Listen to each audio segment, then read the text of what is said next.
Tonight on Batman Live, Aquaman 2, James Wan, the new DCU, James Gunn hasn't promoted it yet. What the hell is happening? Batman Day, that's right. You want to get one of these shirts? Down below, get yourself a Batman font shirt. But let's talk about some of the directors that posted some interesting things when it comes to Batman Day and just all the other cool stuff that happened over the weekend. Box office, let's see where everything's landing at the box office this past weekend. Hey, guess what? A certain little biopic is now the best one. Tim Burton has some choice words when it comes to The Flash and a certain studio, so we're going to talk about that, all that and so much more tonight on Film Junkie Live. Everything's a mess. The strikes, you got daytime talk show hosts that are trying to come back without writers. Well, not just daytime, I guess all talk show hosts. And then they're postponing because the backlash, and we don't know what's happening with studios. Things are getting canceled like crazy, and Mexico goes, hey, look it, here's an alien. No one cared. No one cared.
Lights out! Now you want to get nuts! Come on! Let's get nuts.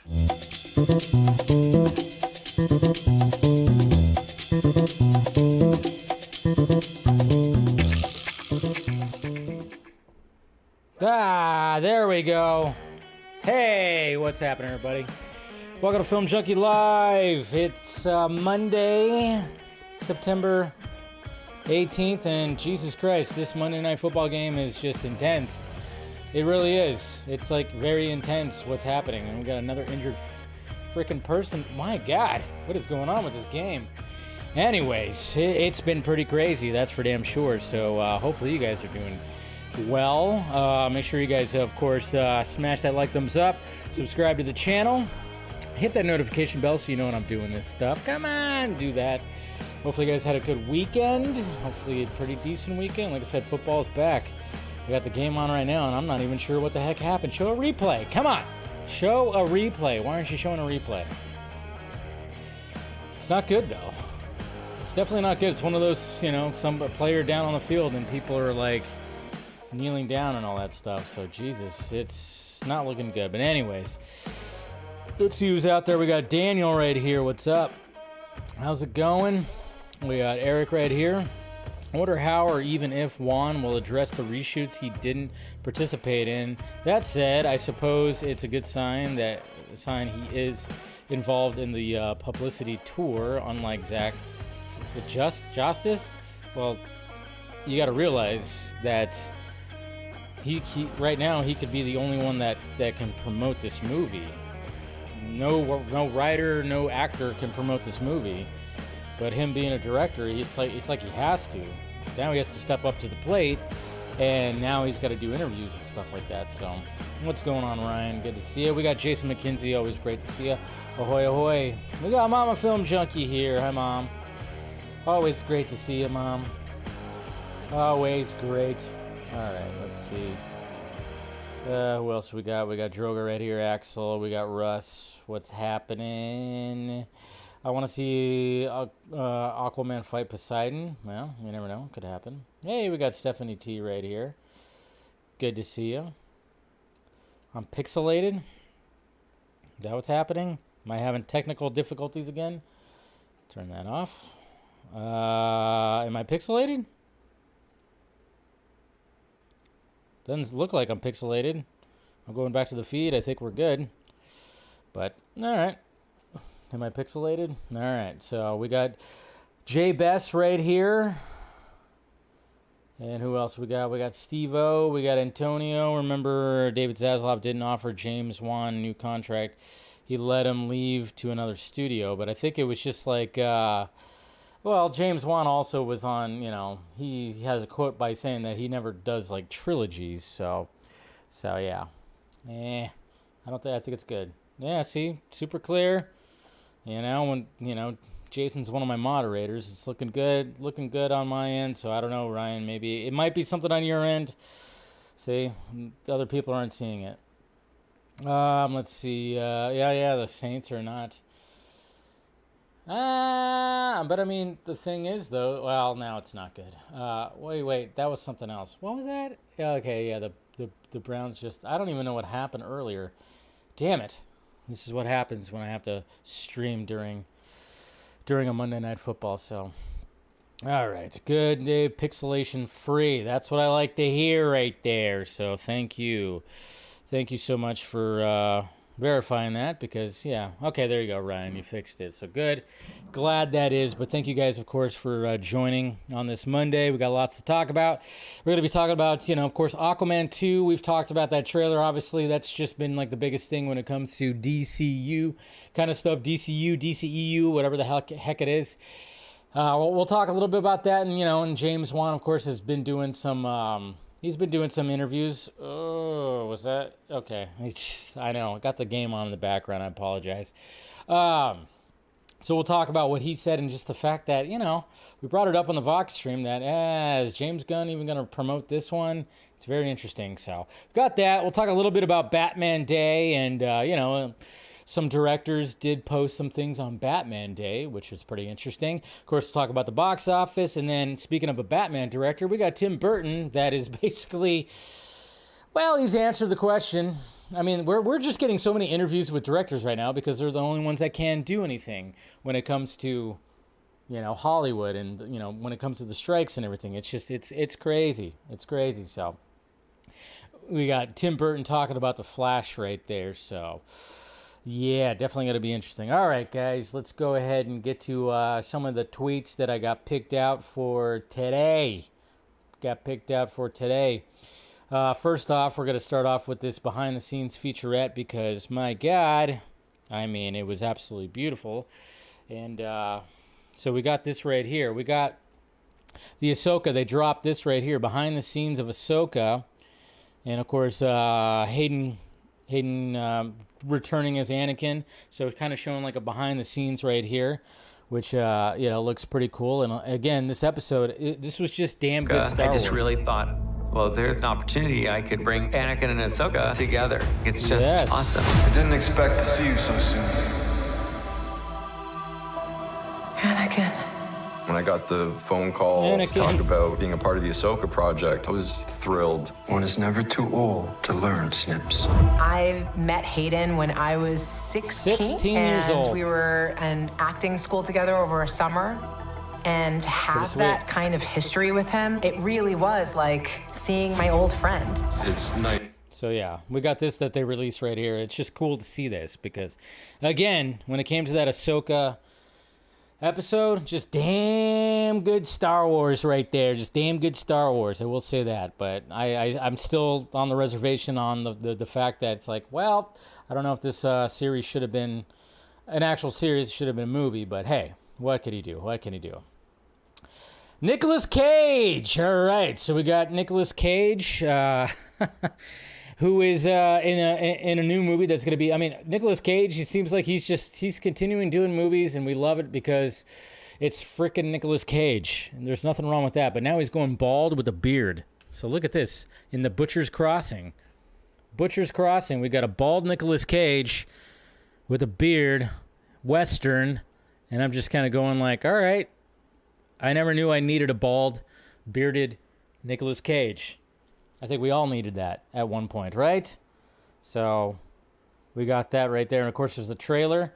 Check out the trailer. But it was just kind of interesting because, just like John Travolta, Nicolas Cage also had, something going on the top of his head that, was it fake? Was it real? What's going on the top of your head? And now it's like, okay, is he going to start embracing the bald? Probably not, but you never know.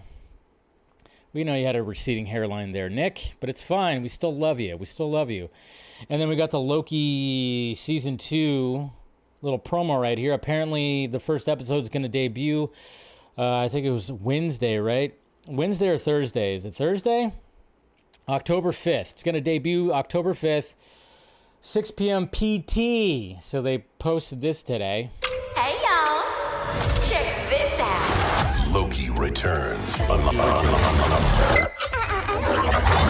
October 5th. We're back. Great. Loki Season 2. Streaming October 5th at 6 p.m. PT. Just watch. Just watch. There you go. So they posted that little promo right there. Looking forward to Season 2. Really like Season 1. Okay. So when it comes to these people, these celebrities, they really... Okay. So obviously with everything that's happening when it comes to the writer's strike, the biggest thing when it comes to the writer's strike, when it comes to these talk show hosts, is the fact that, well, they don't have writers to write their jokes or monologues or whatever the fuck when it comes to all this.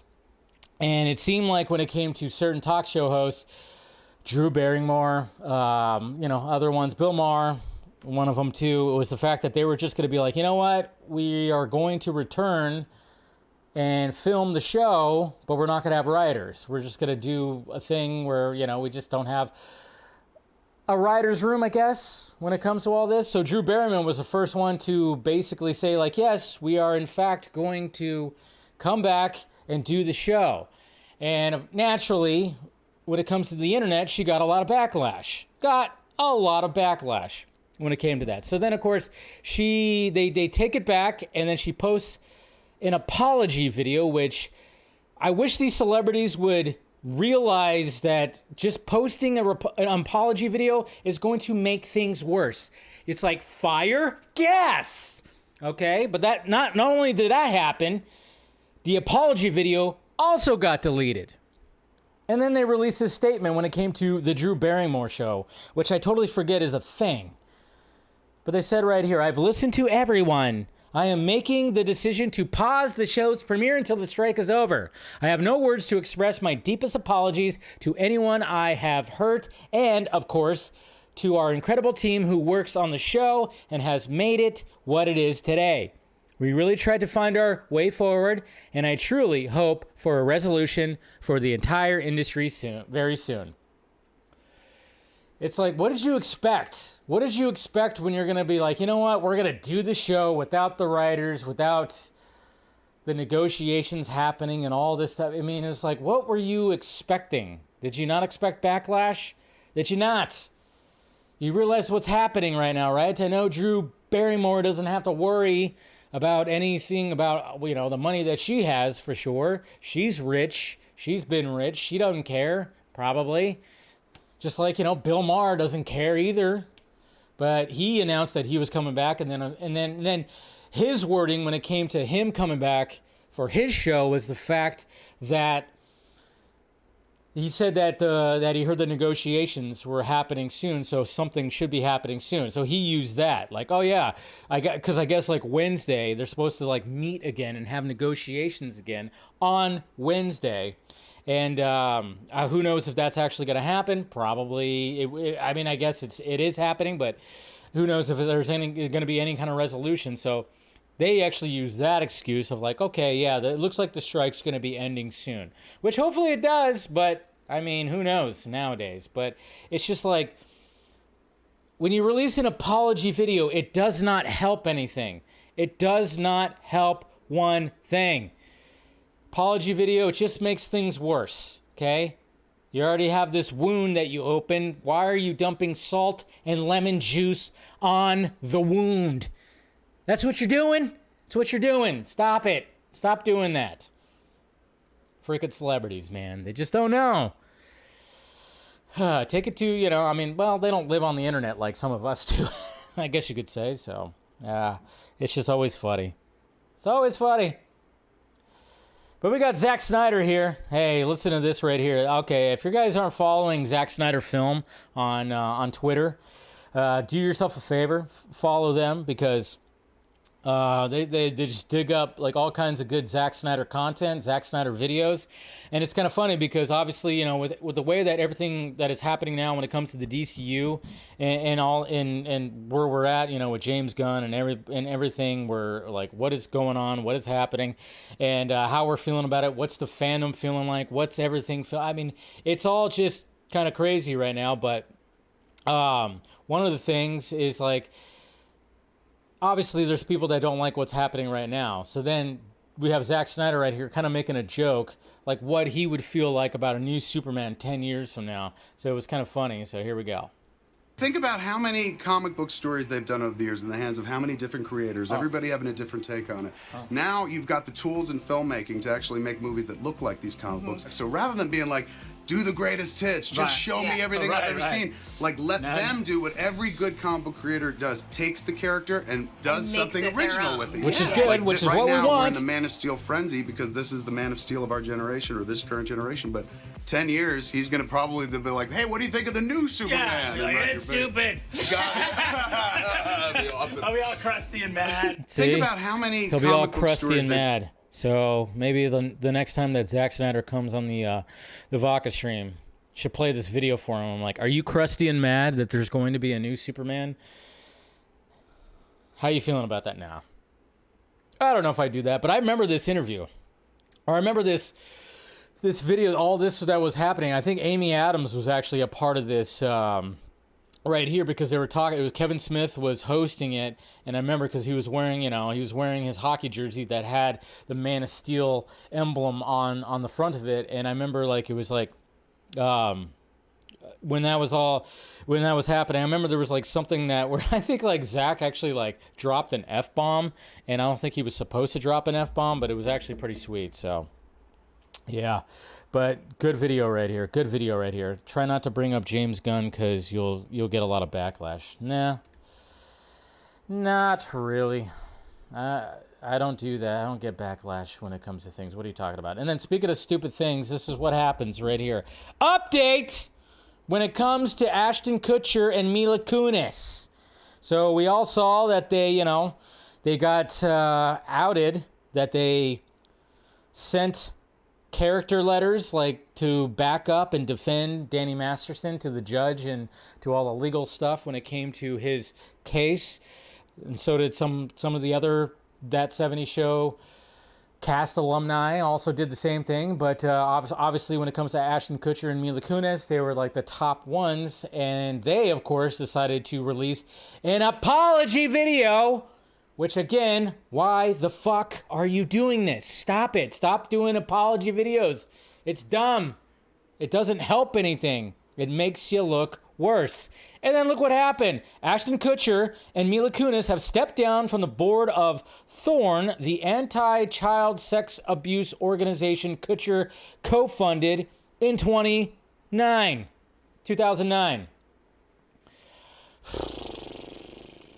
So all that work you did when it came to that, all gone now.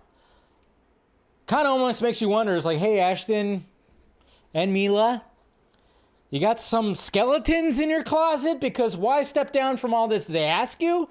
Did they ask you to step down? What's going on with this? It's just like, Jesus Christ. Again, releasing an apology video just doesn't work. Are these celebrities ever going to realize this? Stop releasing apology videos. It does not help. It does not work. It makes things worse. That's what it does. It makes things worse. The PR team was like, whatever. And then all of a sudden they're just like, oh, that didn't work. You guys better step down because of what you co-founded there, Ashton. And it's like, okay, what he co-founded should be a good thing, and hopefully that organization is doing good things, because let's face it, the anti-child sex abuse organization is a good thing. But now Ashton Kutcher and Mila Kunis is no longer a part of it because of this whole mess. But it is kind of weird. It's like, all right, so if they don't have skeletons in their closet, which to me just almost screams like they fucking do, well, let's face it, Mila Kunis did lie about her age before she got on That 70s Show. When did her and Ashton Kutcher start, hooking up? Anyways, that could be a whole other fucking can of worms. Just the guilt is there. But at the same time, if there's no guilt, this makes you look guilty. So why? Why even? I don't know. But hey, there you go. That's the update on them. It's just ridiculous. Absolutely ridiculous.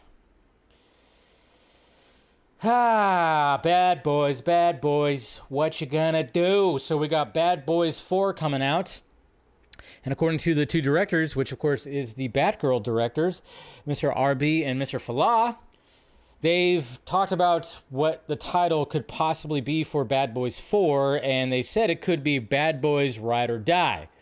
That's right. We're getting to the point where we just can't even it can't just be called Bad Boys 4. Well, Bad Boys 3 was called Bad Boys for Life. So they wasted the fact that they could do that stupid thing where they put a fucking number in the title. When they do that, when they put a number in the title to replace the word, it's a lot better than replacing a letter. You know how they do that with a letter where it's like, hey, the A looks like a 4, or the E it's like a backwards 3, so we're just going to put that right in there. Remember Fan 4 Stick? We always call it Fan 4 Stick because they changed, in Fantastic Four, they changed the A to a 4 to make it be like, look something cool, but it just looked like Fan 4 Stick. At least in my eyes. But they already wasted Bad Boys for Life with the last one, which didn't make sense to me because I was thinking why would you put Bad Boys for Life for the third one? Can't you come up with something else or just call it Bad Boys 3? Bad Boys 2 was Bad Boys 2. It's like you don't have to actually make up a title. You could just, it could just be a sequel and have a number at the end of it. But it might be called Bad Boys Ride or Die. This one's going to be interesting. I feel sorry, again, for these directors because it's like, well, when it comes to this, the whole thing with Will Smith, that's what I wonder. How is that going to affect this movie right here? How is it going to affect the movie? So, I don't know. Yeah, exactly. Or Roman numerals, like you guys are putting out there right now. Roman numerals. Okay, what the hell is this? I'm sure you guys saw this. And this is very, very strange. Very strange. Jonathan Majors, we know that he's still has an open case when it comes to his abuse case with people, with women coming out and saying that they were abused by Jonathan Majors. So we're kind of wondering what's going on with all that. When it came to the first one that came about, it seemed like she was the crazier one when it came to the text messages and whatever. It almost seemed like, okay, something is weird with that. But then again, you don't know when it comes to how PR teams work. And then, of course, we get this video from TMZ that they obtained that has Jonathan Majors breaking up a high school fight between two girls. What? Damn. So we got this. They're fighting. We'll fast forward. And then here he comes. Jonathan Majors, that's right. Avengers, the guy who's playing Kang, the new baddie of the MCU, comes trotting in. Hey, stop. No. What are you doing? Stop it. No. What? No. You shouldn't be fighting. No, that's not what you... No. Stay away from each other. Why is there no, yard duties or freaking, people from the school even doing anything? Is this even a school? What kind of school is this? Look at the walls. I don't know if that's an actual school. What the hell is happening here?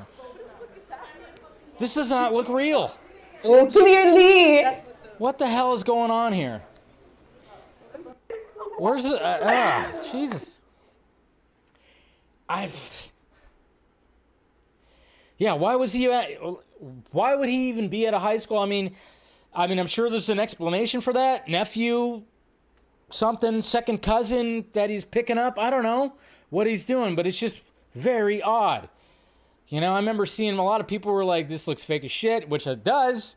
And so I remember like one of the best things I saw was like, it looks like this is something that Vought would actually put together to, make sure that one of their heroes looks good in the limelight. I don't even know what the hell is going on here, but it's definitely not this. And I don't believe this for a second. Jussie Smollett? What? Okay. It's just very strange. Hey, look what's happening. Obviously, with Batman Day that happened over the weekend, look what happened right here. Oh, this is in the UK, I believe. They had like a Batman display, so they had all the suits that were displayed. We got Batfleck, we got Pattinson, and then, of course, we got the new Keaton suit right there. That's all displayed. We got Bale right there. So they have all the suits displayed. Yeah, you don't see all the suits displayed at the Warner Brothers one over here. Maybe they have the new ones up, but they didn't have. I don't know if they had Pattinson up, but they had Bale's bat suit up, and they had all the Justice League members' bat suit up, and they had the '89 Batman one up, and of course Reeves, Superman. They, of course, have a lot of them displayed right there. So I just thought that was cool, especially since Batman Day, of course, was happening on Saturday. Max is the leader. Max, HBO Max, Warner Brothers, the leader. They are the leader for canceling content. That's right. One of the biggest issues that's happening in the world right now, or happening in the Hollywood world right now, is the streaming platform is not, that's partly why we're having the strikes, because obviously now they have a loophole where they don't have to pay actors like they used to when it came to TV. And showing reruns and whatever, syndication was always like a thing. That's why, let's face it, Jerry Seinfeld, after Seinfeld wrapped up, he didn't have to work anymore if he didn't want to, because he already made a shit ton on the actual show, and then just for the reruns, and the entire Friends cast don't even have to work again too, of course. But obviously with the streaming platform, it is a lot different. So when it comes to that, but at the same time, TV channels cancel a lot of shit too. But when it comes to streaming, According to Variety right here, when it comes to canceling content, Max led the way with 26.9%. Disney comes in second at 21.1%. Netflix is actually fifth at 10.2%. And of course, Apple comes in lower because Apple, it's easy for Apple because, of course, they have the Apple company that can just back this whole thing. So they can pick and choose what they want for their series. And usually the series go into a season 2. So they're not canceling content quite like, well, Max and then Disney. You would have thought that Netflix was number 1. But no, Netflix is not number 1. Isn't that interesting? Because it seems like Netflix has been canceling shit like crazy. But no, Max is number 1. Good old Zazzy Pants. Zazzy Pants canceling shit like crazy. He loves to cancel, and you get to cancel, you get to cancel. Yeah, it kind of makes you wonder, too, because it's like, man, how much what are you going to have when it comes to content, when it comes to all this? I don't know. It's all just freaking, it's all just crazy. It's all just freaking crazy. Ah, crap. All right, so there you go. Just want to talk about that. And then we'll talk about Sean Penn. Hold on, let me do this thing first because I messed up this. My Stream Deck. There we go. I always mess that up. Hold on. No. Hold on. Testing it out here. Make sure I got this. There you go. My God. All right. Just making sure I had the drops right. So I always forget how this layout is. Didn't mean to do the Exclusivo thing. But anyways, we got this. What an idiot. That's right. Sean Penn. Did you guys see this quote that he made? Now, this is an interesting quote because obviously he's speaking about the what's happening right now when it comes to AI and doing all this stuff and what is happening with these companies when they're scanning people, scanning voices, scanning whatever the hell. So he had this quote right here when he had an interview. It says, Sean Penn says, so you want my scans and voice data and all that. Here's what I think is fair. I want your daughters because I want to create a virtual replica of her and invite my friends over to whatever we want in a virtual party right now.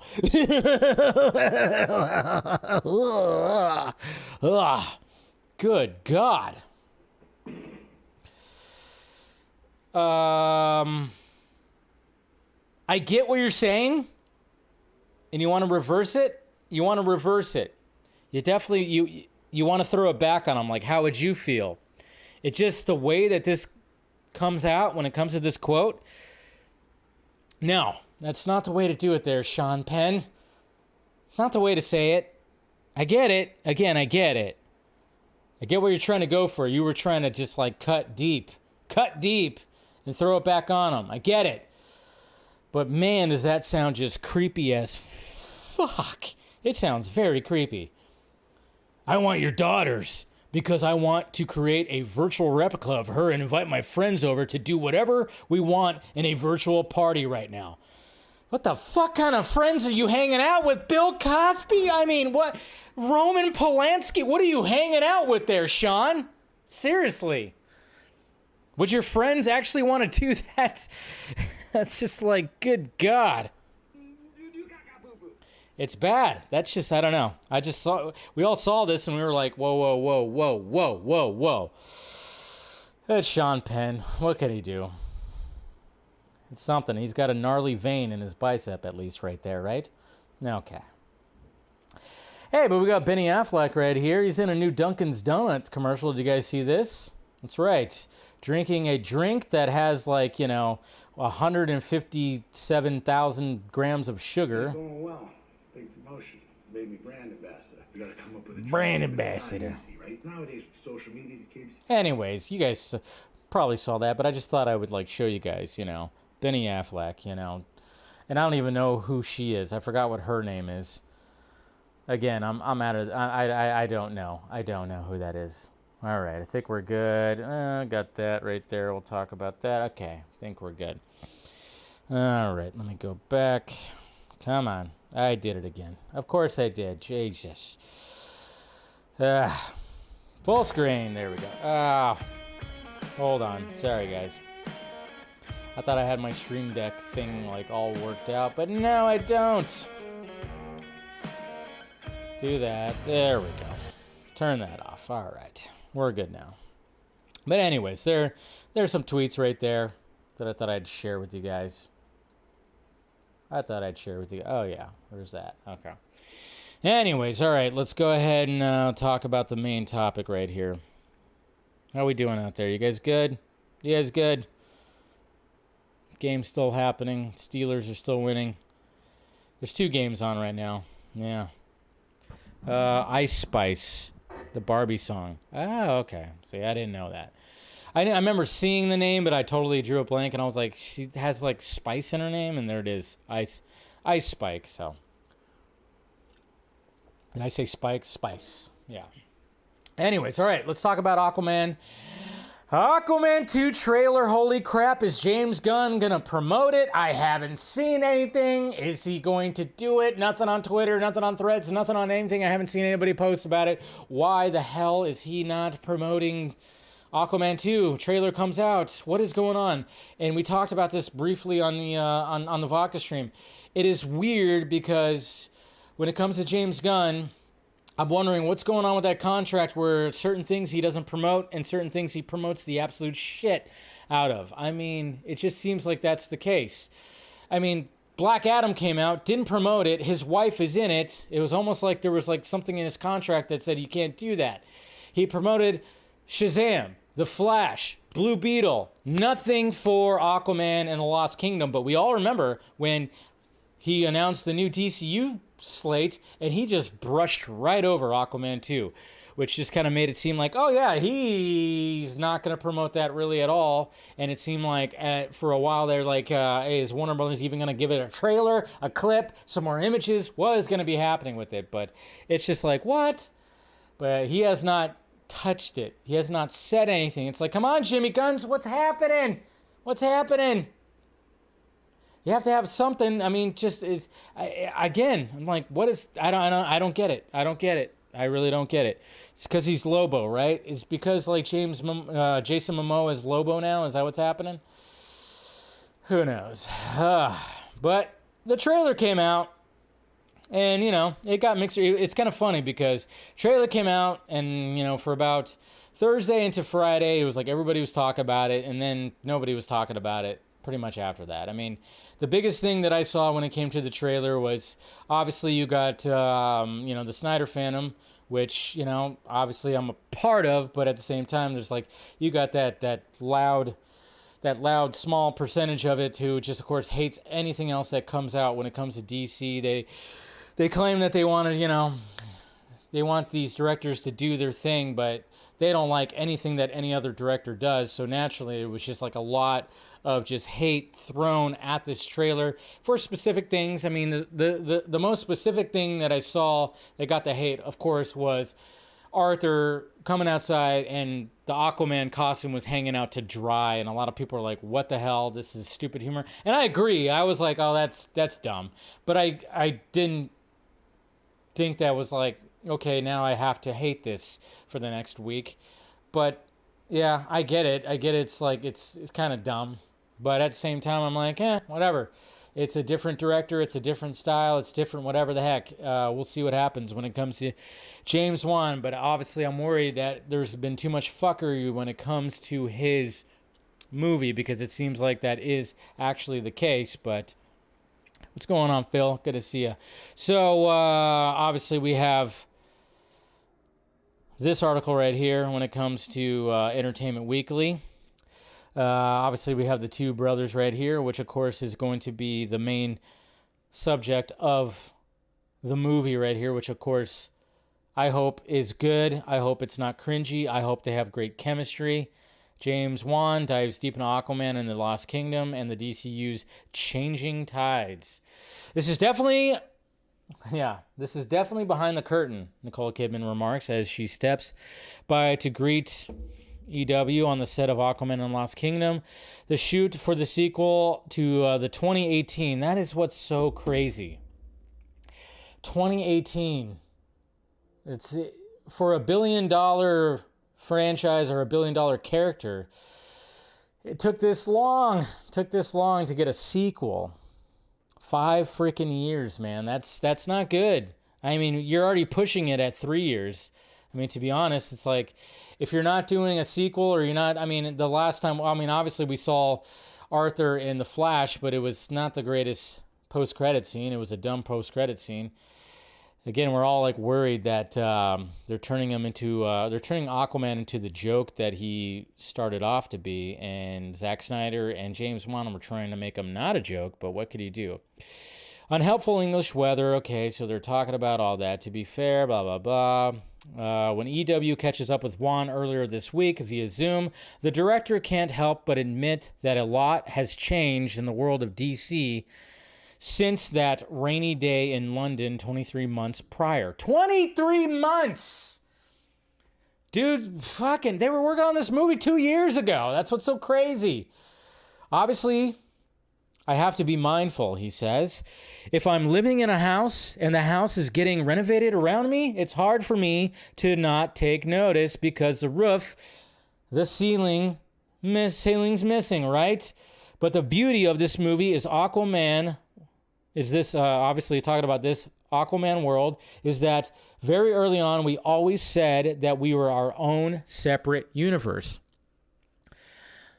But no matter what, you're always going to have some kind of connection. You got to like talk about it a little bit. Obviously, in the first Aquaman, they talk about Steppenwolf a little bit. So they had to do a little bit of a connection with the first one. But for the most part, he is correct because there's not really much more other than that Steppenwolf line that we hear in the first Aquaman that has any kind of connective tissue when it came to the DCEU. So he says that. So he says, my goal was always if we could spin off a Seven Kingdoms universe, that would be my ideal dream. So what we do ultimately doesn't get affected by all that stuff, all that noise. Stay the course. On set in 2021, Saffron, oh boy, is particularly keen to talk up the on-screen dynamic between Momoa and Wilson in the sequel, which is written by David Leslie Johnson McGoldrick. My God. At the end of Aquaman, Arthur defeated his scheming half-brother Orm and became king of Atlantis, while Wilson's character was led away to prison. In Aquaman and the Lost Kingdom, the feuding siblings form an uneasy partnership to take on another of the film's big bads, of course, Mr. Yahya Abdul-Mateen II, Black Manta, a vengeance-seeking and now hugely powerful supervillain in possession of the Black Trident, which gives him the ability to command an ancient evil. Saffron compares the relationship between the brothers to the partnership of Nick Nolte's Cop and Eddie Murphy's Convict in 1982's action classic 48 Hours. Okay, so comparing it to 48 Hours. The characters played by Nolte, yeah, okay, they bickered. It's going to be a lot of bickering and all that stuff. Today, Wan emphasizes that his plan for Aquaman 2 has remained the same since the beginning. Has it really been, James? I don't know about that. Despite what you may have read in the press, The Hollywood Reporter published an article in July of this year about the film's allegedly torturous post-production. The piece claimed that Wan had overseen 3 rounds of reshoots, to the most recent taking place just in the month before, and had been forced to separately film footage of Ben Affleck and Michael Keaton for a planned appearance by Batman in the film because the changes in Warner Brothers release slate. Ugh.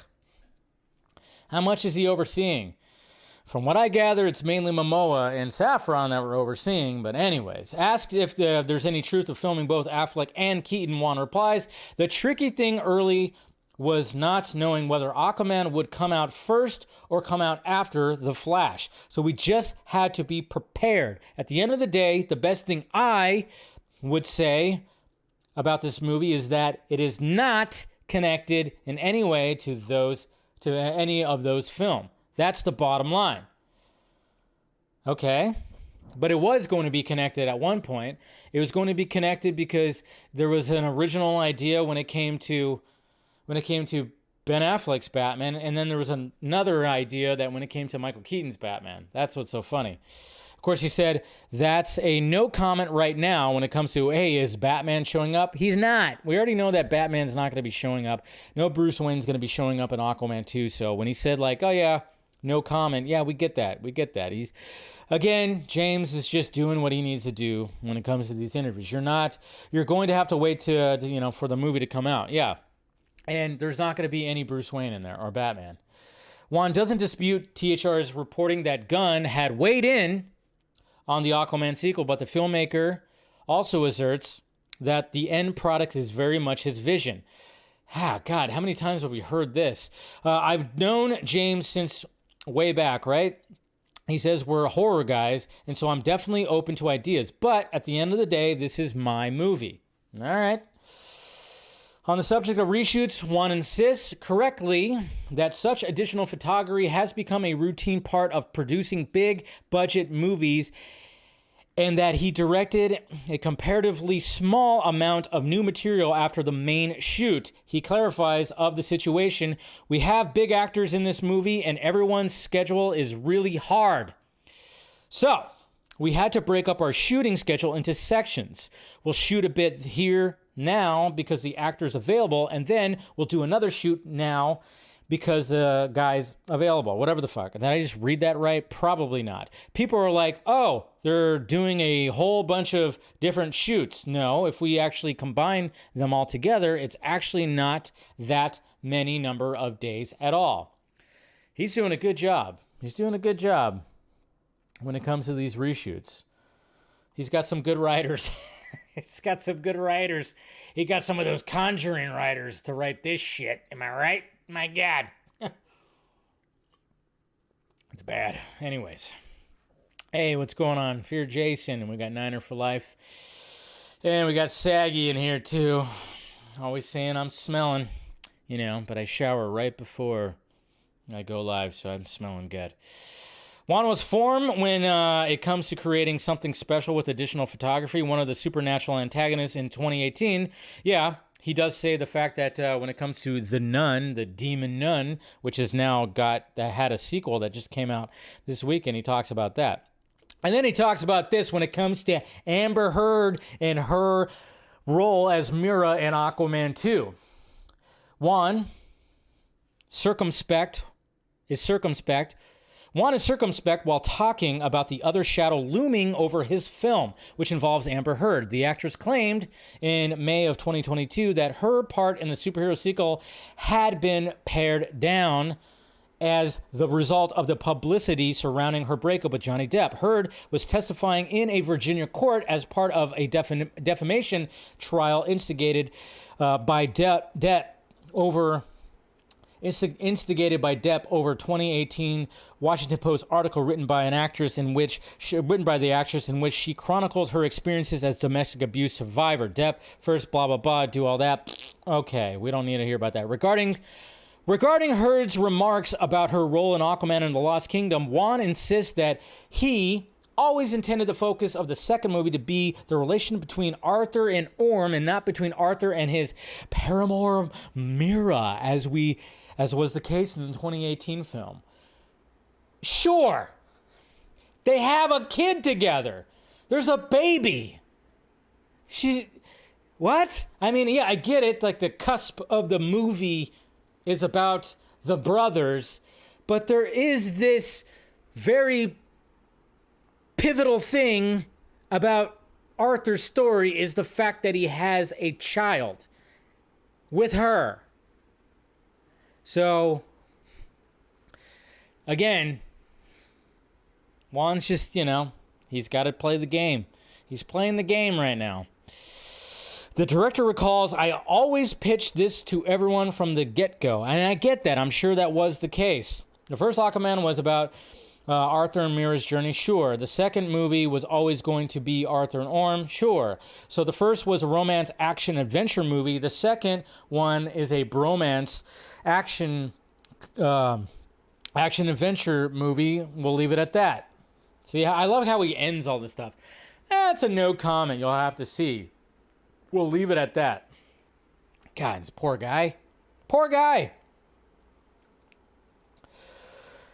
That's a personal thing that has nothing to do with Aquaman, he says with a laugh. Every movie kills me as a director, okay? You can quote me on that one. Every movie kills me.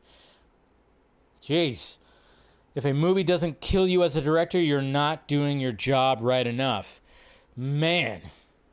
Spoken as a true horror director. My God.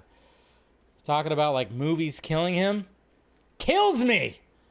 And I love that. I like how he's feeling about that. It's like, yeah, when I make a movie, it just kills. But at the same time, it's almost like, is that code for something there, James Wan? Every movie kills you? Does it really? When you're doing like small horror movies, like when you did Malignant and everything, maybe it killed you when people were like talking about the test screenings and people were laughing and walking out. But at the same time, when Malignant got released, everybody praised it because it was just like horror camp and he nailed it and he James Wan'd it and it was something beautiful. But when it comes to these big blockbuster movies, holy shit. I mean, James Wan was the one who had to direct the movie that Paul Walker, died during the filming, Furious 7. So, geez, this guy's been sent through the ringer when it comes to that. And let's see, was there anything else really in this article? I don't think so. Not too much more about that. I think we're okay with that, so. But, yeah, it's just kind of interesting. Because, again, James Gunn has not promoted the trailer, has not talked about it on any of the social media. I mean, I get it. People are, again, they're flocking even more away from Twitter, even though they're not. I don't know. It's weird. X, whatever. I know Elon's doing things and people are not liking it, but... and James Gunn is usually posting on Threads or whatever, but he has not said anything about it. It's just a weird thing. It's just a weird thing to me when it comes to all that. I'm like, what? Why is he promoting certain things and not other things? It just doesn't make sense to me. And you got Peter Safran, the other DC Studios CEO, who's producing Aquaman. So you would think that James Gunn would actually promote the movie, promote the trailer, try to give it some more praise, to give it some more oomph. But it's like but he's not, and I'm wondering exactly why. Why is that the case? Why is that the case? Because it doesn't feel like it's not just like James Gunn just being like, fuck this movie. It's not that. I just think it's something business, something in his contract maybe. I don't know. Or then maybe it is James Gunn just saying, fuck this movie. I don't know. Just seems like that wouldn't be a good idea for a CEO to do, a creative CEO to do. It seemed like he would want to back the movie up, so... I don't know, man. It's all freaking weird. Everything's a mess. Everything's a freaking mess, I tell you. Batman Day! That's right. Batman Day 2023. That's why I'm wearing my Batman font shirt. Like I said, you can get this shirt if you want to. It's down below in the Film Junkie closet. It's kind of cool idea. It's got different Batman fonts to spell out Batman, of course. So I thought naturally I'd wear this. For tonight's show. Where am I at here? Okay, I know where I'm at. All right. But we have some directors that posted things, some Batman directors that definitely did post some things. Sadly, I was hoping that Zach was going to post something about it, like post an image of Ben Affleck that we haven't seen or something like that. He's done that before. Where it's like, hey, yeah, it's Happy Batman Day, and he posts an image of Ben Affleck in the suit or in the armored suit like that, and all of us go, it's just like, oh, so good. Wow, we want more of that. We definitely want more of that.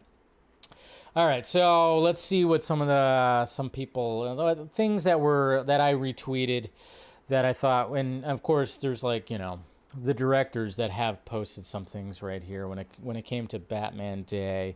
And I, of course, had a marathon over the weekend. I had a marathon of watching Batman movies. I watched Batman 89, Batman Forever, Batman Begins, The Dark Knight, and then The Batman. Of course, I was like already halfway through the day, so I was watching some, baseball and stuff like that. And, of course, my Giants were sucking ass as they do. And so I was like, all right, turn it off. Let's turn on Batman and whatever the hell. So, but yeah, there's some art and all this stuff. Let's see. I think that's about it. There we go. Here we go. So obviously we also had There's also the Schumacher cut was having a campaign, so we had some of that right there, which that's a pretty cool piece of art.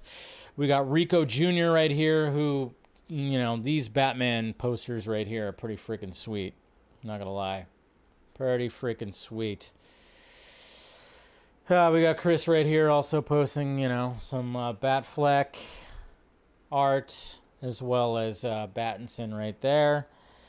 Batman TAS animated series Twitter account posted about the GOAT, the ultimate GOAT. This is a pretty cool poster of all the Batmen right there. I like that. This is what I posted, which of course I took that during of course the Full Circle event, I think, or maybe it was like the other one. I don't know, but I've seen the statue twice, so that is pretty cool. All right, so Andy Muschietti posted not one but 3 different Batman images right here. So this was the first one, of course, him directing Michael Keaton's Batman, which I'm sure was amazing.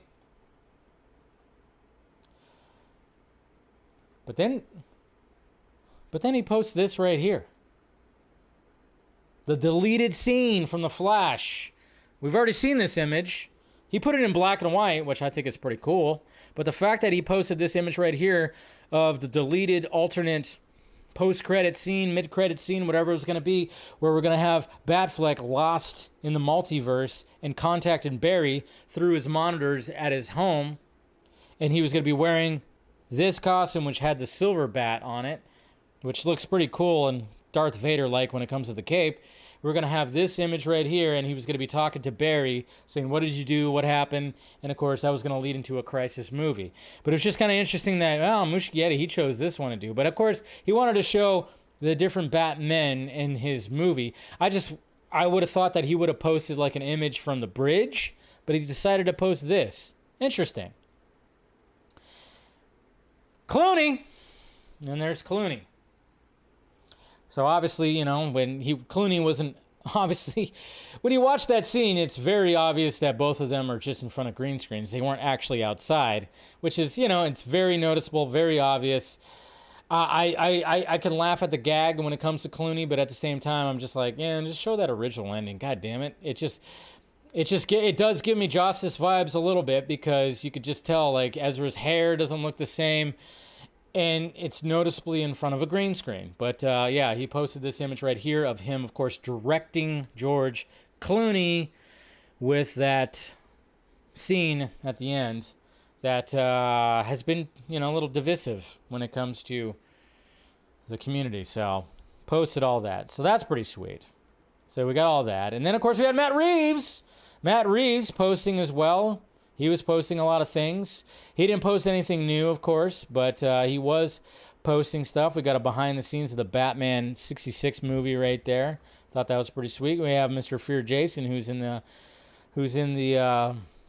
chat right now. He posted that right there. And then, of course, we have Alessandro posting. We even have Mr. Chris McKay. He posted some of his from his Lego Batman movie, which deserved a fucking sequel, goddammit. Why it didn't get a sequel, who knows? But that's what was happening. So, there you go, guys. That was going on. Of course, Matt Reeves, you know, he was retweeting things and just posting, like, Happy Batman Day. I mean, it would have been cool if he, like, posted, like, the script to the Batman 2, or dropped, like, if is it actually going to be called the Batman Part 2, or is there going to be like a subtitle to it? Maybe he could have posted something with that, or teased villains that were going to be in the movie. I don't know. I just wish that there would have been something else, because, you know, at least Muschietti, he did post, you know, some behind the scenes stuff when it came to all the Batman actors. So things that were like, interesting, pretty cool. So good on them. I just wish Zach would have done it, but what could he do? All right, let's talk about the box office, as we do every Monday show, and see where everything's happening at the box office. That's right.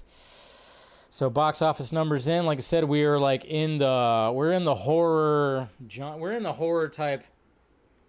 You know, when it comes to no more summer blockbuster, we're getting a lot of horror movies, and we're just going to be getting more and more. And of course, The Nun 2. Well, that came out last. That's right. The Haunting in Venice came out this. I'm totally off on my on what came out this week. So, all right, so here's the box office report. Right here, The Nun took the number 1 spot, just barely, 14.5, as opposed to The Haunting in Venice, 14.3, which I wanted to see because it's the third one, and, you know, Kenneth Branagh's like a trilogy of, what's his name? Hercules, right? That's, and I like the first 2 movies, but this one didn't get as much push because, I don't know why it didn't. But the biggest thing right here is, you know, the GOAT. The fucking GOAT. You gotta love this because now Oppenheimer, you know, yes, of course Barbie's killing it and Oppenheimer's killing it. I really wish this movie would make $1 billion, but it's most likely not going to make $1 billion. It's got a ways to go and it's already been out for a little bit. But the fact of the matter is that this movie is now the biggest biopic of all time. This just shows you. This is like a Tom Cruise Maverick, Top Gun Maverick situation where it's like, when it came to Top Gun Maverick, they kept pushing it and pushing it and pushing it, and Tom Cruise was like, no, we're not going to release it on streaming, we're going to put it out there, and then finally when they did, and it blew up last year and made $1 billion, and it was huge. It was huge. When it comes to Christopher Nolan, yeah, I mean, he had a similar thing when it came to Tenet, didn't have the same effect, but he pitched this and he wanted to do this with Warner Brothers. They said no. And so he went over to Universal and here's where his demands, they met all his demands. And then look what happened. He made the movie and now it's the top biopic of all time. And it's almost at $1 billion.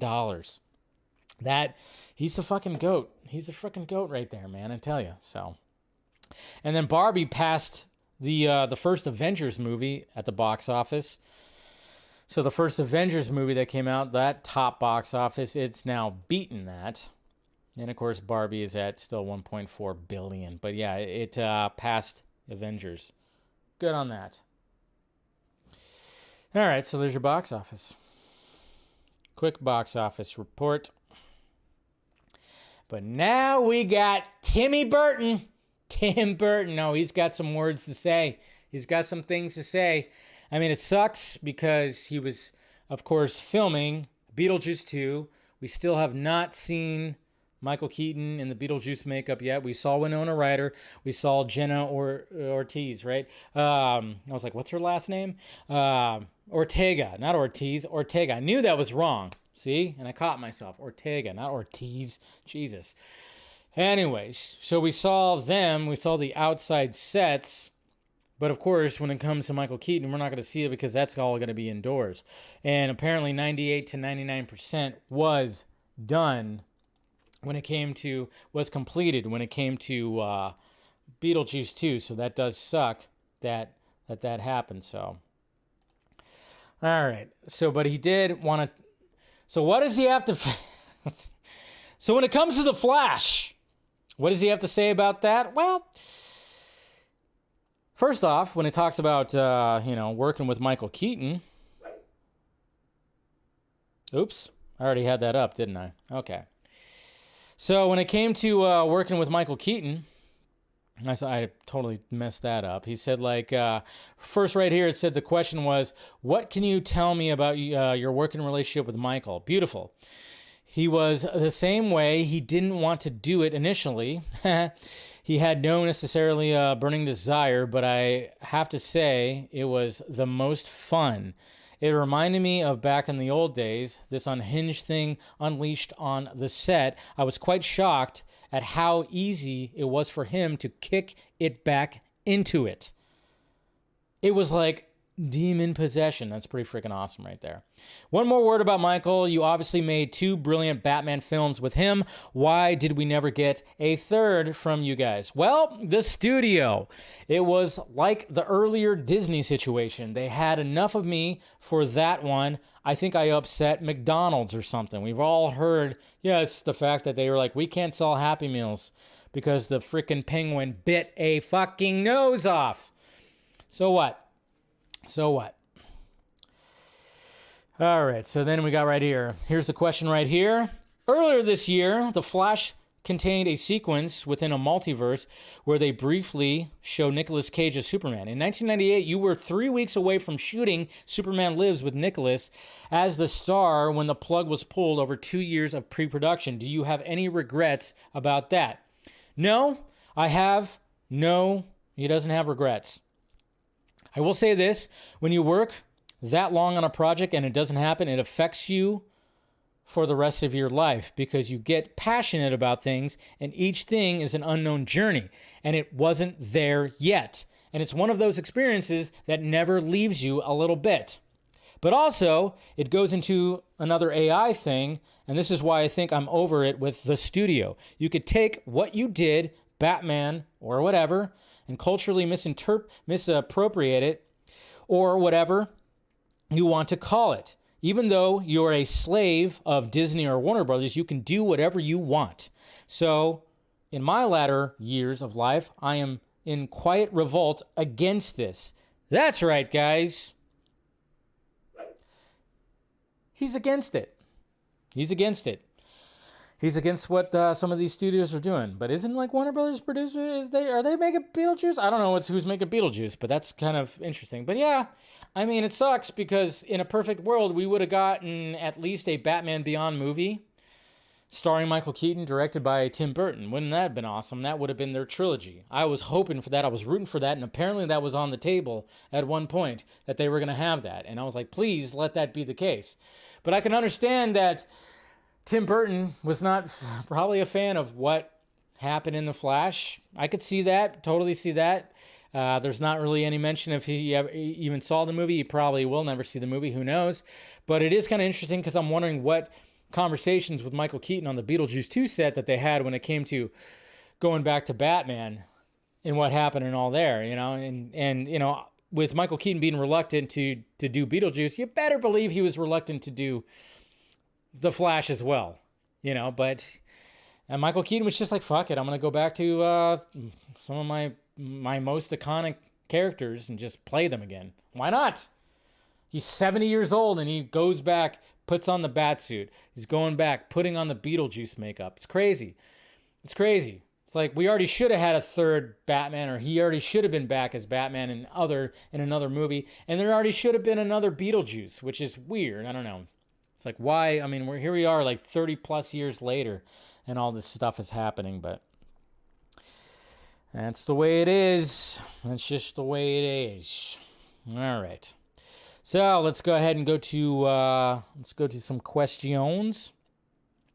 Seeing the time right here. Haven't been talking too much. Looking at the game. Okay, so we got 2 games on right now. So they're bouncing back and forth.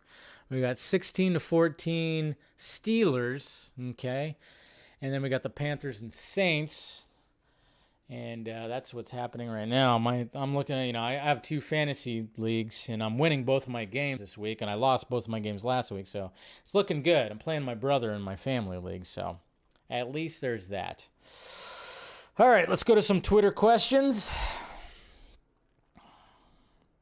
All right, we got Eric. Hey, Dave, how much longer do you see the MCU going on before it's burned out? I think we're like in the midst of the burnout. What's needed for a franchise to just keep going on indefinitely and still make it big at the box office? Considering all things, Watiti, and it's not as if it's as simple as good films, right? Yeah, I mean, to be honest, they should reboot with X-Men and Fantastic Four. They should really do that. They should reboot, get a new Tony, get a new Steve, get a new everybody. Just reboot. Just reboot. It's kind of... that's the way I would approach it. Just reboot the whole freaking thing. But with the X-Men, now you have a world with the X-Men and Fantastic Four. But they won't do that. Let's see, Ryan right here, that pick of Cage today. We think a sequel, yeah, that's right. Again, embrace the bald head. They both look good bald. They do. I mean, we all knew that, Nicolas Cage had a receding hairline, but, obviously John Travolta was kidding himself for a bit. He wore, like, straight-up toupees. So maybe he's going to embrace the bald. Devon Wooter, hey, Dave, I just watched John Wick 4, and it's one of my favorite movies of the year. My question to you is, do you think The tracker is the brother or husband of Sophia from... Oh, interesting. That could be. They both have dogs with them. And who's your favorite character from John Wick 4? I mean, obviously John Wick, but I loved, Halle Berry's character, like you were saying. Like, I thought that whole sequence in John Wick 3 with the dogs was just pretty amazing. Just pretty damn freaking amazing, so... Mr. Nobody, I might be overestimating, but I think Aquaman 2 will make over $600 million. Okay, calling it right here. The first one was really good, and if they focus more on the brothers' dynamic, they can make it work really well. My concern is not James Wan, but rather studio interference. Yeah, my concern is not James Wan either. It is studio interference. 100%. I have to pee. If you guys know, I'm doing a pee-pee dance right now. But I'm making it to the end, guys. I'm making it to the end. I should have tinkled before I got on the stream right here. Darkness Under the Wind. Dave, if Anti-Monitor is a big bad of the DCU, would you want to see him be the big bad of the second saga or save him as the end-all, be-all for the third and final saga? Yeah, because you almost want Brainiac to show up first. I don't know. And, of course, you got Darkseid. I don't know. It's just like... But I wouldn't mind seeing the Anti-Monitor in there. I mean, that would be something different, right? Manual. Over under Aquaman 2 makes $400 million. I would say, yeah, that sounds about right. I would say that sounds about right. Could sound about right. $400 million. That sounds about right. Yeah, it could be that. So, but anyways, guys, I really do have to pee, and we're ending the show right now, so it's all good. But I appreciate you guys coming in and clicking in and spending some time with me, of course. Turn on that music. So make sure you smash that like, thumbs up, subscribe to the channel, and yes, if you're, the people that are part of the Patreon, I apologize. I was planning on having, and even members, because I'm going to invite the members on too. I was planning on having a Patreon stream this weekend, but I had to take care of something, and it just took, again, private stuff just happened, so it didn't happen. So I'll keep you guys posted on when we'll actually do that. So do all that. Support the channel with that. Support the channel with the members. I'll see you guys on Wednesday. Hopefully there's something to talk about when it comes to Wednesday. And yeah, guys, love ya. Talk to you later.